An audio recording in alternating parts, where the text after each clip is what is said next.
just outside Zion Barber Shop. I'm about to enter and ask Emmanuel how he feels being a Nigerian living in London. Please state your name for the camera. My name is Emmanuel. Do you enjoy living in London? Definitely I do. Why do you enjoy living in London?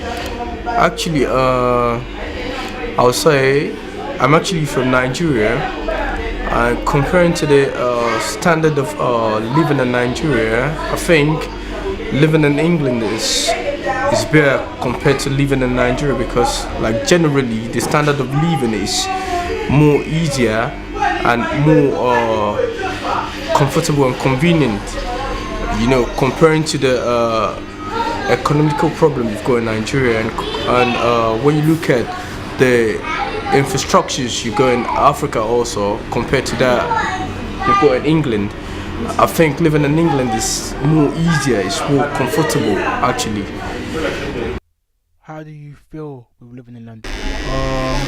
Basically it's been an eye-opener, it's been educative, and it's been an experience that's worth the while, because I would say living here has made me to like realize a different to learn about like a different society compared to Nigeria where I used to live in, and see that things can be done more like in a more organized and more like civilized way, I would say. I'm not saying there are no civil people in Africa in Nigeria, don't misunderstand me, but the society there actually is not all that civil, it's not all that organized due to the infrastructure and due to the government in place, due to the society, due to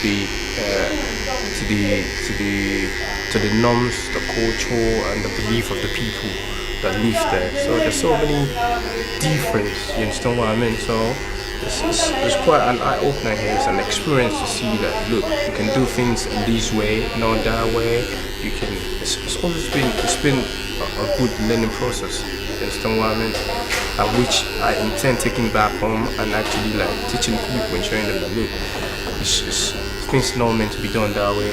Why don't you try this other way? You understand what I mean? And so also there are all the different things I feel that you can actually learn even living in Nigeria, that you can even bring to England. You understand what I mean? So it's just vice versa. There's so many things that you can also learn living in Nigeria and say, yeah, vice versa, and say, okay, I want to bring to England. Actually, when it comes to like the children, the household, and all the things like that, they've got like strong family cultures, strong family beliefs in Africa that actually people like, that actually helps to shape and mold your personality as a human being, which I think some of the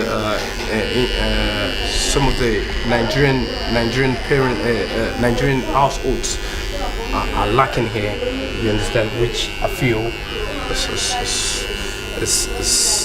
something that they need to have, especially when it comes to raising the children and other things like that.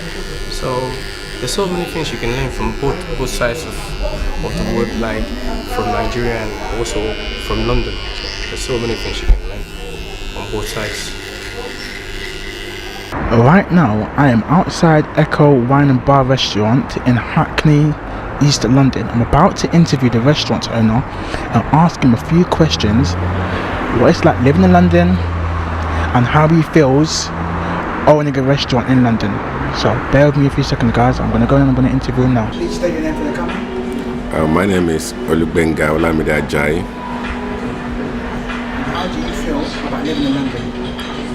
Well, living in London is great. It has given me so much opportunity to explore all the necessary avenue in life to be a successful man, father, and a businessman.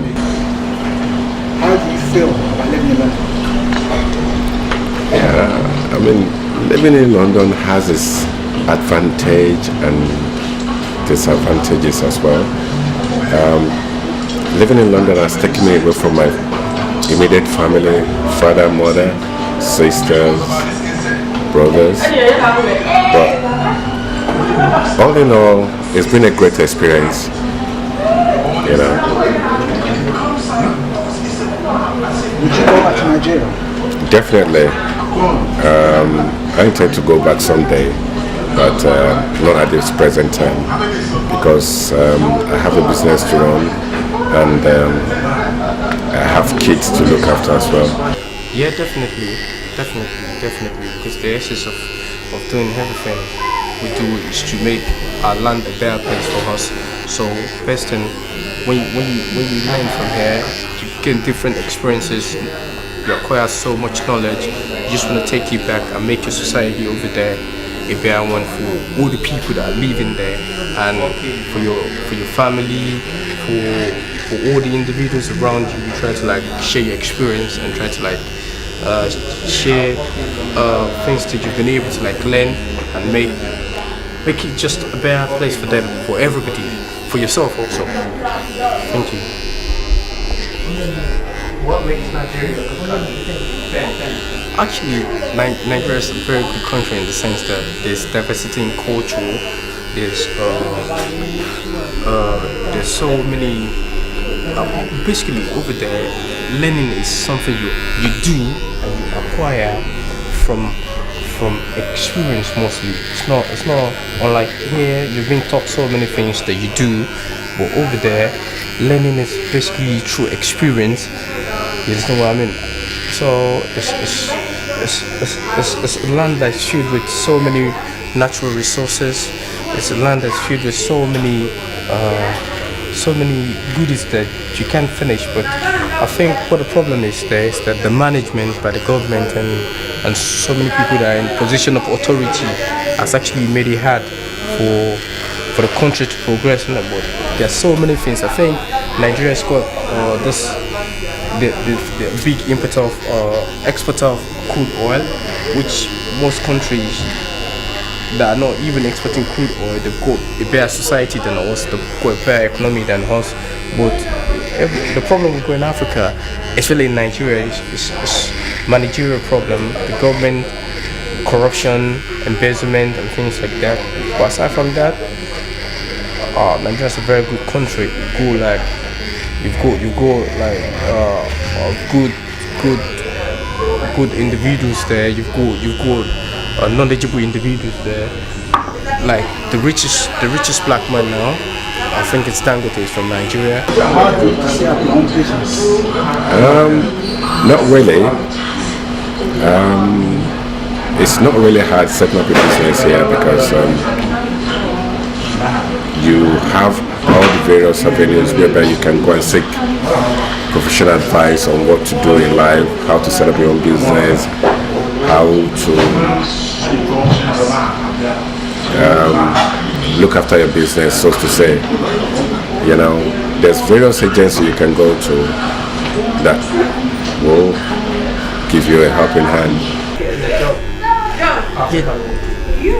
Yeah, definitely. It was hard, like getting a job, because when I came here, basically I came as a student, which studied business management. So it was hard, like getting a job here, because when I came here, I had a visa that's clearly stated that I've got just 20 hours to work in a week. So many organizations around there, so many businesses didn't want to employ me because of the fact that they found that look, you can't really be like at the top of your productivity, because the time is not like adequate. They want permanent staff, people that could work like for longer hours.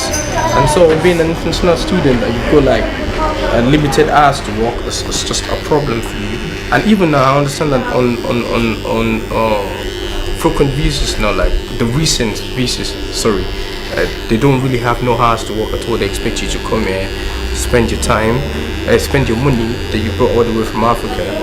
You can't really like get a job because of the fact that you're not allowed to. It's clearly stated there on your visa. So it was harder for me then, because no organization wanted to employ me. Nobody wanted to like put me there, because I've got just 20 hours to work in a week. So barbing for me used to be an hobby. It's something I used to do within my family before in Africa, just for my dad, my cousins, and everybody like that. But so when I came to England, I looked within and I said, look, what can I do to like get money? And actually I found out that barbing is actually a very profitable business for me to do. So I started doing it, and ever since then get decent income, saw myself through uni, through Brabant, paid some of my school fees, had to like pay instrumentally and which I did. For money that I generated from being a barber, I pay my house rent by myself, live by myself. So I do so many things that even people like get up doing here, I do it basically by myself, being a barber and earning a decent income, which is okay for me. One's a barber,